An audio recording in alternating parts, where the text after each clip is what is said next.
بسم الله الرحمن الرحيم.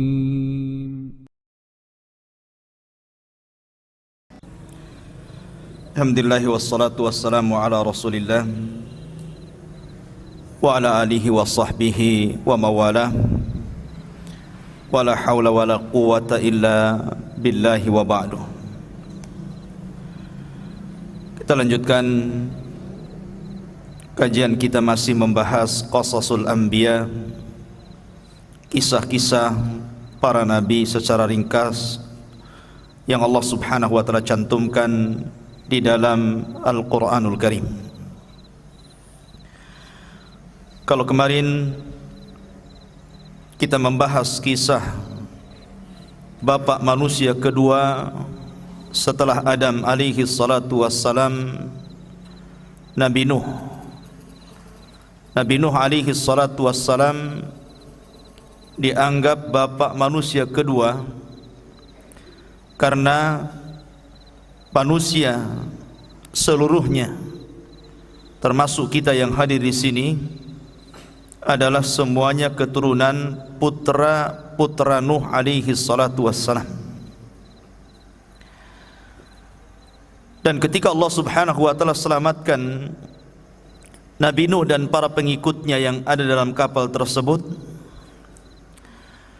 kemudian Allah subhanahu wa ta'ala berikan nikmat yang luar biasa kepada anak turunannya, di mana Allah subhanahu wa ta'ala memberikan keturunan generasi baik kepada Syam, Ham ataupun Yafis, dan ketika itu mereka berada di atas tauhid. Tetapi kemudian setelah keturunan Nuh alaihi salatu wassalam semakin banyak dan waktu pun semakin berjalan, maka mereka kembali menyekutukan Allah subhanahu wa ta'ala.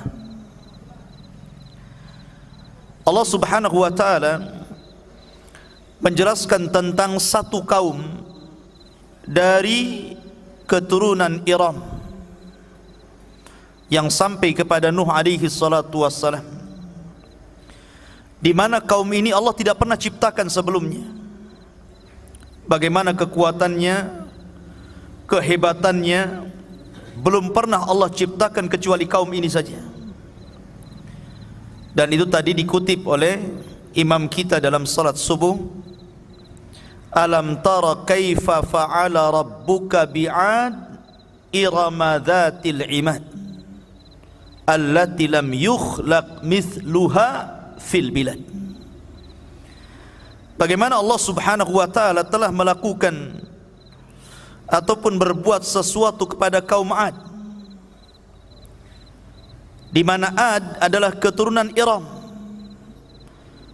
dan kaum ini lam yukhlaq mithluha fil bilad, belum pernah Allah ciptakan seperti kaum ini kepada manusia, baik sebelum atau sesudahnya. Luar biasa Allah berikan kekuatan kepada mereka. Di antara kekuatan mereka yang ditunjukkan dalam Al-Quran adalah mereka mampu membuat rumah-rumah di atas gunung. Gunung batu itu digali oleh mereka, diukir, dilobangi jadi rumah. Sebenarnya tidak ada faedahnya, tetapi mereka ingin menunjukkan kekuatan mereka yang belum ada sebelumnya. Dari setelah mereka sombong dan mereka menyembah berhala.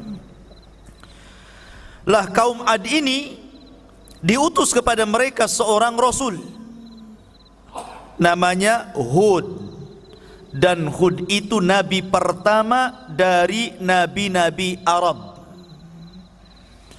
karena seluruh nabi selain Arab itu banyak, tapi nabi-nabi Arab cuma 4 saja.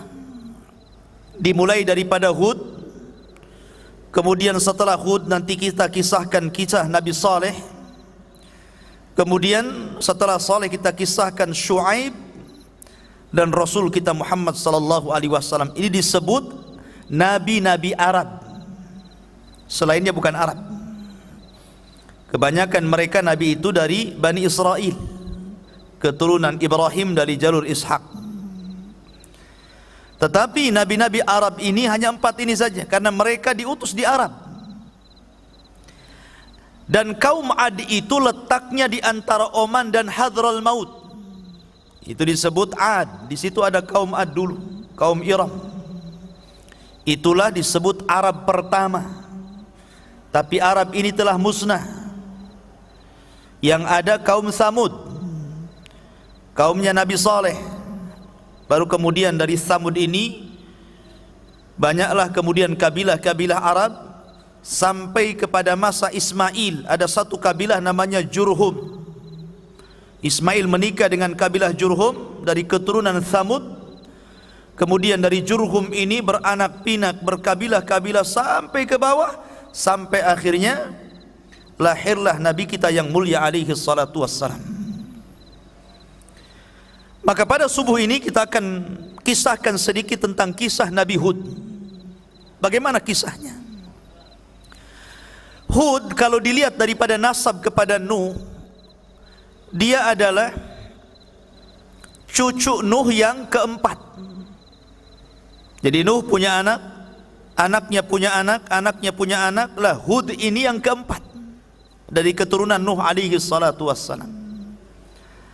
Artinya dia generasi keempat dari Nuh.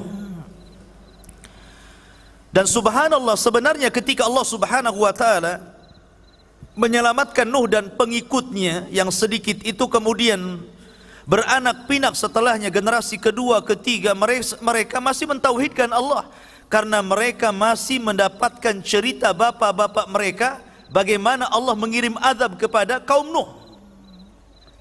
Tapi syaitan ini sekali lagi cerdas, ikhwan. Dia menggoda Bani Adam itu khutuat, selangkah demi selangkah. Akhirnya kemudian ketika generasi berlalu sampai 3 generasi, mulailah syaitan kembali menguasai kaumnya Nuh. Setelahnya kaumnya anak-anaknya Nuh alaihi salatu wassalam, sampai kepada kaum yang disebut dengan Ad. Disinilah kemudian mereka kembali menyembah berhala, menyembah patung, tidak lagi menyembah Allah subhanahu wa ta'ala. Maka dari sini Allah subhanahu wa ta'ala menjelaskan di dalam Al-Quranul Karim, seperti disebutkan dalam surah Asy-Syu'ara ayat yang ke 123 dan 127. Dari 123 sampai 127. Allah subhanahu wa ta'ala berfirman, kadzabat adun al-mursalin, telah mendustakan kaum Ad terhadap para rasul. Coba perhatikan nas Al-Quran di sini. Rasul yang diutus kepada kaum Ad itu cuma satu, Hud namanya.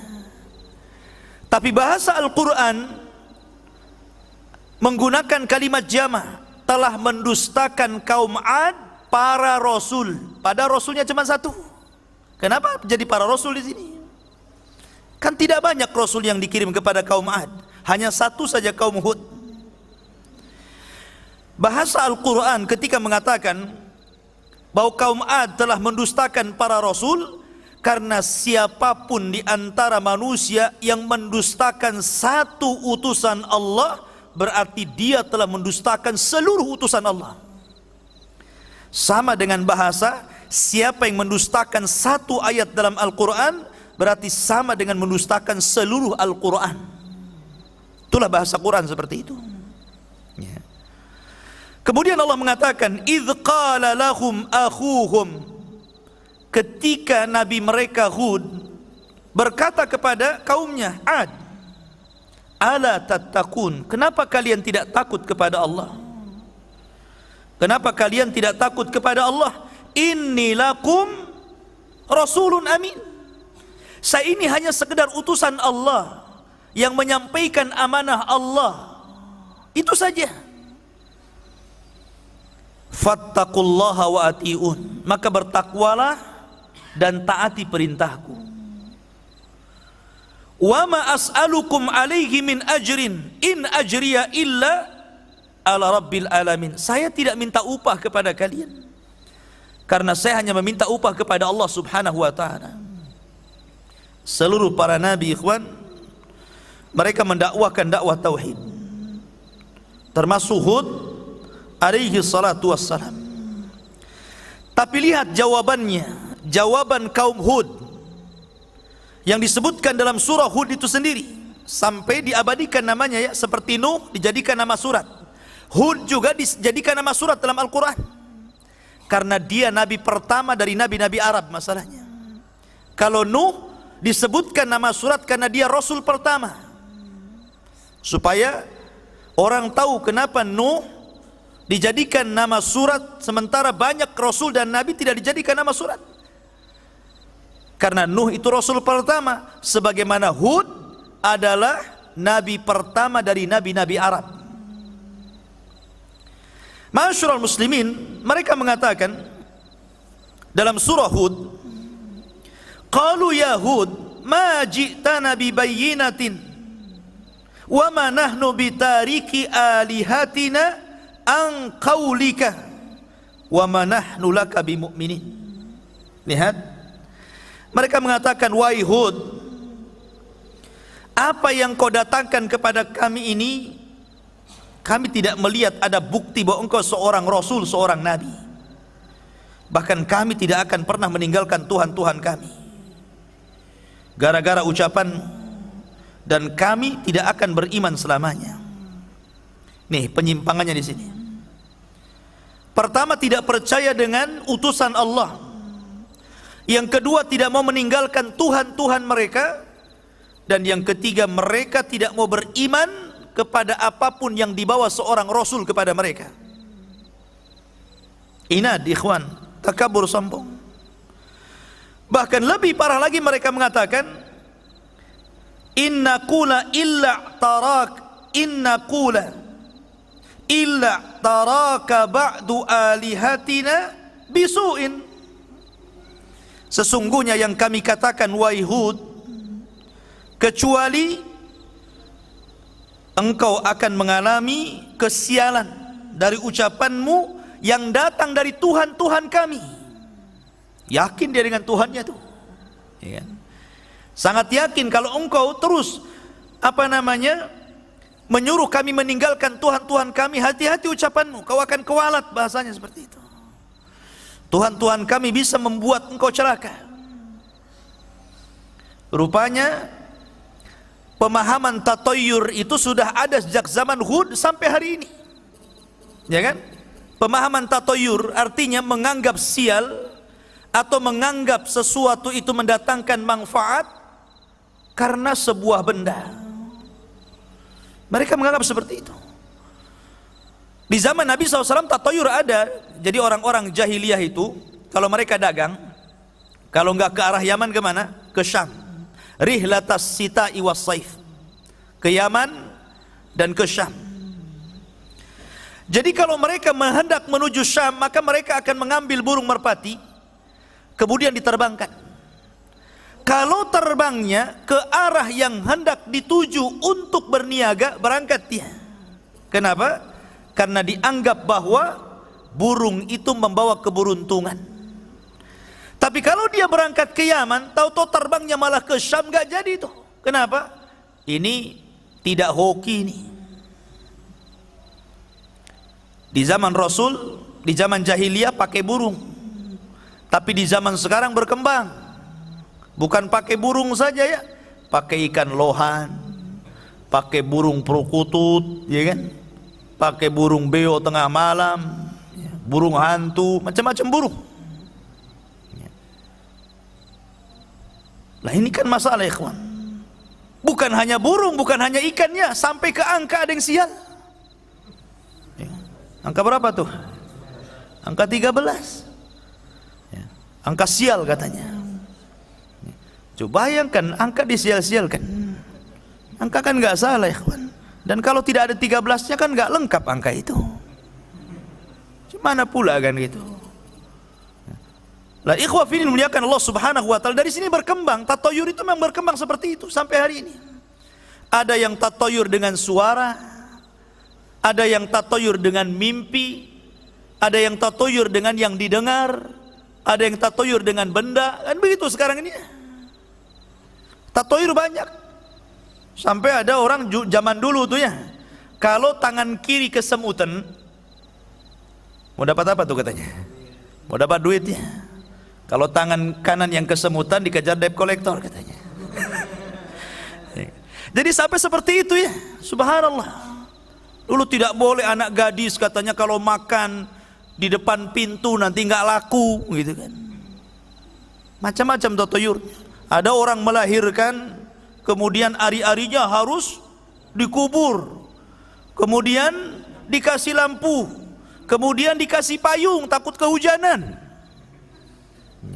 Kalau asal buang itu katanya akan gentayangan, ganggu adeknya. Coba adeknya pula deh, hari-hari disebut adeknya kan, di mana akalnya ya kan? Lah ini di zaman Nabi Hud alaihi salatu wassalam, itulah akidah mereka, menganggap bahwa patung itu membawa sial. Hati-hati kamu ya, bahasa kita, jangan coba-coba mencela Tuhan kami, nanti Tuhan kami akan menimpakan keburukan kepada anda. Tetapi apa jawaban Nabi Hud? Qala inni ushhidullaha, saya bersaksi kepada Allah, washhadu, dan saksikan oleh kalian, anni bari'un mimma tusyrikun, saya berlepas diri dari apapun yang kalian sekutukan. Dan inilah makna Islam. Bagian makna Islam itu apa? Al-bara'atu minasyirki wa ahli. Orang itu harus berlepas diri dari kesyirikan dan para pelakunya. Bukan hanya kesyirikannya saja, pelakunya pun antum harus jauhi. Pamannya antum punya tetangga dukun, jelas lah kan, selain dukun bayi ya jelas pakai jinnya. Jangankan dukun-dukun, tukang urut itu kadang-kadang begitu. Sebelum ngurut apa yang dibaca ya kan, bentar Ustadz doa dulu katanya, tapi nggak mau dibunyiin doanya, waswes gitu. Sudah diurut. Sampai saya pernah punya pengalaman, ada tamu dari Singapura, kemudian kalau nggak salah Abu Syifa nih yang undang tukang urutnya nih. Jadi ceritalah ini kawan-kawan tamu ini, katanya kalau ingin hilang pegal-pegalnya, saya bisa pindahkan penyakit abang ke ayam katanya. La ilah. Adalah yang kayak gini. Ini kan sampai tukang urut loh, sampai seperti itu. Dia bukan dukun, tukang urut. Ya kan? Nah, makanya di sini ikhwafil muliakan Allah Subhanahu wa taala, intinya bahwa Nabi Hud alaihi salatu wassalam mengajarkan kepada kita makna Islam. Bagian makna Islam adalah berlepas diri dari kesyirikan dan para pelakunya. Itu harus tinggalkan. Dari sini ikhwafil muliakan Allah Subhanahu wa taala, bahwa dakwah tauhid itu adalah dakwah yang utama dan pertama, karena itulah misi para nabi dan rasul. Walaqad ba'atsna fi kulli ummatin rasulan an i'budullaha wajtanibut taghut. Tapi apa yang terjadi dengan kaum Ad ini? Kaum Ad itu terus menentang. Akhirnya waktu apa yang Hud alaihi salatu wassalam katakan kepada mereka, bahwa kalau mereka tidak beriman maka tunggu adab Allah akan sampai kepada kalian. Tapi mereka tidak percaya. Dari situlah kemudian Allah Subhanahu wa taala memukodimahi, memulai adabnya dengan apa? Dengan cara paceklik 3 tahun.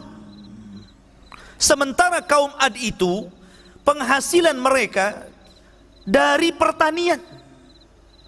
Coba bayangkan kalau seandainya orang di pinggir laut nelayan gitu kan nggak mungkin ada cerita laut surut. Ada laut surut sampai ke tanah? Nggak ada kan itu. Artinya kalau yang di pinggir laut itu paling mungkin musibahnya ombak atau yang lain gitu kan. Lah kalau petani, air. Kalau petani itu ya. Makanya ikhwafin muliakan Allah Azza wa Jal, ketika kemudian sebuah pertanian tidak dialiri air, pasti masalah. Apalagi 3 tahun. Bayangkan saya, kita nggak hujan 3 bulan saja susah. 3 tahun nggak hujan, ya kering kelontang lah. Akhirnya sudah mulai kelaparan, binatang pada mati, mereka sendiri sudah sebagian mereka mati gitu.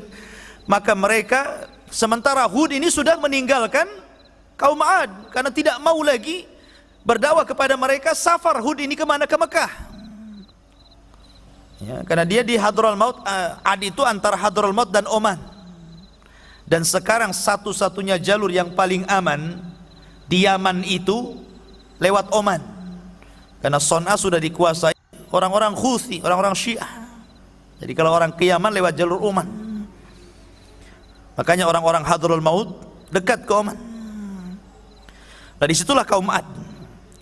Lah Hud sudah pergi tuh, ketika azab Allah mau datang, Hud pergi membawa kaumnya yang beriman kemana? Ke Mekah, dan tinggal di Mekah. Lah setelah 3 tahun paceklik, mereka akhirnya kelaparan. Maka 7 orang yang dianggap paling baik dari kaumnya ini berusaha untuk datang ke Mekah, karena di Mekah itu bagi mereka ada berhala-berhala yang sangat mulia, lebih mulia dibandingkan berhala yang mereka sembah di Yaman. Jadi ada kelasnya juga berhala itu. Ada kelas 1, kelas 2 gitu kan. Perangkat mereka sampai di Mekah, kemudian mereka meminta kepada patung-patung yang ada di sana supaya dihilangkan. Ini sudah dimatikan masih juga ya. Suara apa ini? Jadi supaya dihilangkan musibah yang ditimpakan kepada mereka. Ketika mereka meminta kepada berhala-berhala mereka, disinilah ada suara dari langit. Seolah-olah suara itu mengijabah doa mereka. Suara itu mengatakan, apa yang kalian kehendaki? Maka mereka mengatakan, kami ingin hujan. Kemudian ditawarkan, baik kami akan kirim awan yang berbagai macam warna. Ada warna putih, ada warna hitam, ada warna kuning, ada warna merah. Mau yang mana kalian? Maka mereka mengatakan, kami ingin awan yang berwarna hitam. Alasannya, kalau awan berwarna hitam itu lebih banyak kandungan hujannya. Dari sini menunjukkan apa? Allah itu memberikan istidraj dulu, keinginannya dipenuhi dulu. Makanya orang kafir itu, kalau ada orang mengatakan enak kali orang kafir itu, hidupnya senang, gak pernah ditimpa musibah gitu kan. Kita ini sudah beriman, musibah banyak ya. Salahnya di mana ini? Padahal Allah mengatakan, wa kana haqqan alaina nasral mu'minin. Adalah kewajiban Allah menolong orang-orang yang beriman. Rasanya nggak ditolong-tolong saya ini, padahal sudah beriman. Innallaha yudhafi'u 'anil ladzina amanu. Allah akan menjaga orang-orang yang beriman.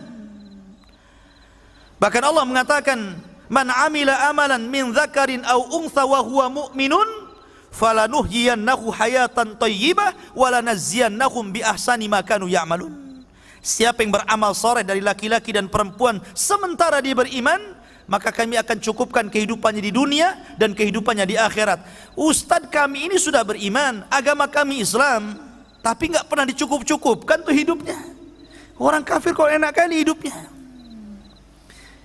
Antum harus paham istilah istidraj. Istidraj itu Allah sengaja membiarkan orang itu di atas kenikmatan sampai kepada waktunya Allah akan azab orang itu. Itu nama istidraj ya. Begitu juga dukun. Kalau jadi dukun meramal kok benar terus, itu istidraj artinya. Karena tidak semua dukun juga benar ramalannya kan. Mungkin yang benar 1, yang 99 itu dusta. Nah, ini istidraj. Di sini ada pelajaran istidraj. Akhirnya kemudian dikirim, ya sudah kalian pergi ke Yaman, nanti awan ini akan kukirim kepada kalian. Oh, senang mereka, senang. Sampai di Yaman, di Ad, mereka kemudian memberitahu bahwa berhala-berhalanya akan mengabulkan permintaan mereka. Datanglah awan, jalan tuh, semua orang keluar. Coba bayangkan, semua orang keluar. Mereka tidak tahu bahwa awan hitam itu dikirim oleh Allah untuk mengadab mereka. Mereka sangka awan itu untuk membawa berkah, keluar semuanya. Tapi ada seorang wanita tua yang paham, ini gelagatnya beda ini. Ini bukan hujan nampaknya. Akhirnya Allah subhanahu wa ta'ala betul-betul kirimkan azabnya. Rupanya awan itu membawa angin. Angin yang sangat dahsyat sekali dan pekikan yang luar biasa. Sampai-sampai Allah mengatakan sorsor. Sorsor itu angin di dalamnya ada pekikan yang bisa memutuskan gendang telinga manusia. Jadi dikirim angin yang sangat dingin sekali masuk ke dalam badan, kemudian telinganya hancur. Itu permulaan tuh. Kemudian setelah itu mereka diangkat oleh angin ke langit, nggak turun-turun. Sab'a layalin wa thamaniyata ayyam. Berapa hari di langit tuh? Sab'a layal, 7 hari ngapung di langit. Dan 8 hari, 7 malam, 8 hari diputar-putar sama angin di langit. Coba bayangkan tuh, diangkat, tidak ada satu jiwa pun, anak-anak, orang tua, laki-laki ngapung semua ke atas. Kemudian setelah 7 malam 8 hari, maka Allah subhanahu wa ta'ala kemudian timpakan ke bumi seperti tunggul-tunggul kurma dalam bahasa Quran. A'jazi nakhlin khawiyah. Seperti tunggul kurma. Antum kalau pohon kelapa itu ya dijatuhkan dan jatuhnya lurus, nancap di bumi itu. Ini kepala di bawah, kaki di atas. Kemudian dilesatkan dari langit dan nancap tuh kepalanya di situ. Jadi paku. Lihat ngeri ini adabnya kaum Ad ini. Dan tidak disisakan satu jiwa pun. Makanya Nabi SAW ketika mengisyaratkan orang-orang Khawarij, apa kata Rasul? La in adraktuhum la aqtulannahum qatla adin. Kalau kudapati mereka orang-orang Khawarij, maka kumusnahkan sebagaimana Allah musnahkan kaum Ad. Tidak ada satu jiwa yang disisakan Allah. Hud, ya kan? Maka Hud kemudian selamat dari adab, kemudian diselamatkan kaumnya, dan begitulah Allah subhanahu wa ta'ala mengakhiri akibat orang-orang yang kufur dan akibat orang-orang yang beriman. Subhanakallah bihamdika asyhadu an la ilaha illa anta astaghfiruka wa atubu ilaik. Allahu ta'ala. Assalamualaikum warahmatullahi wabarakatuh.